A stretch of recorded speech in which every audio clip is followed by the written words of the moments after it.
Shalom, selamat pagi, salam sejahtera untuk kita semua.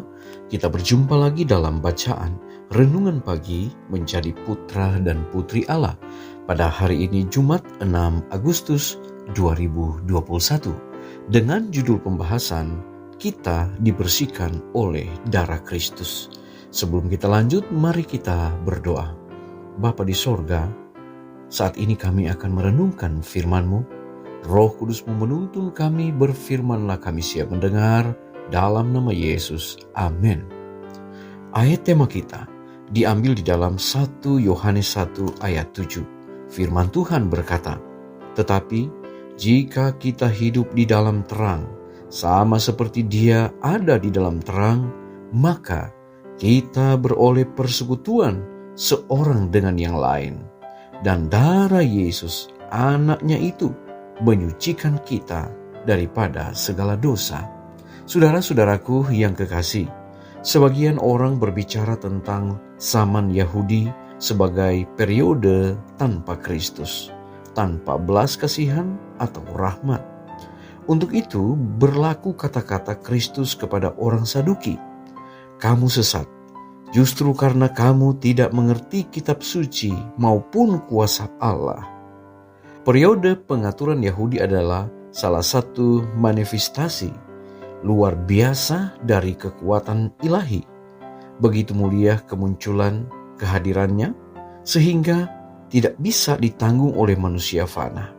Musa yang sangat disukai Allah berseru, "Aku sangat ketakutan dan sangat gemetar." Tetapi Tuhan menguatkan dia untuk menanggung kemuliaan yang luar biasa ini dan untuk membawa dari gunung sebuah refleksi dari itu di wajahnya sehingga orang-orang tidak dapat memandangnya. Sistem pengorbanan itu sendiri dirancang oleh Kristus dan diberikan kepada Adam sebagai lambang dari juru selamat yang akan datang, yang akan menanggung dosa dunia dan mati untuk penebusannya. Melalui Musa, Kristus memberikan arahan yang pasti kepada anak-anak Israel sehubungan dengan persembahan korban. Hanya binatang yang halal dan indah yang terbaik melambangkan Kristus yang diterima sebagai persembahan kepada Allah.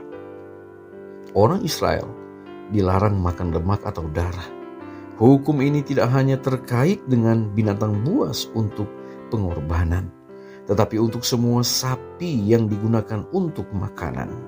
Hukum ini untuk mengesankan mereka tentang fakta penting bahwa jika tidak ada dosa, maka tidak akan ada penumpahan darah.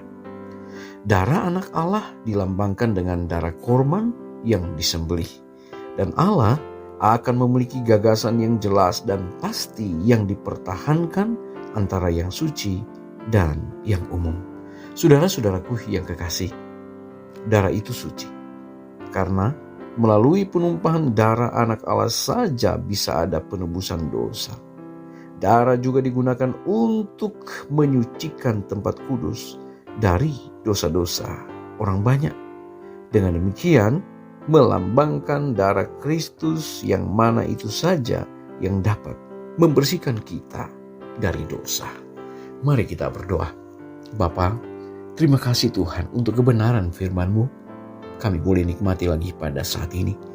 Kami boleh dituntun kepada satu pembahasan yang baik sehubungan dengan darah Kristus yang membersihkan dosa manusia. Bapa di sorga, biarlah kami boleh terus menyadari bahwa tanpa Engkau, tanpa penebusan, tanpa pengorbanan yang Engkau telah buat sampai mati di kayu salib, maka kami tidak ada apa-apanya. Namun oleh karena Engkau telah mati di atas kayu salib, maka proses penyelamatan itu telah terjadi. Dan kami pun mendapatkan jaminan keselamatan. Sehingga tolonglah kami, agar kami boleh tetap dekat dengan Tuhan, kami tetap setia kepada Tuhan. Dan Bapa, saat ini kami akan memulaikan aktivitas kami. Pertolongan kiranya hanya berasal pada Tuhan yang akan terus menjaga, memelihara, dan melindungi kami. Terima kasih untuk berkat-Mu hari ini sampai selamanya dalam nama Yesus. Amin. Pertemuan kita akan berlanjut lagi besok. Selamat pagi, Tuhan Yesus memberkati.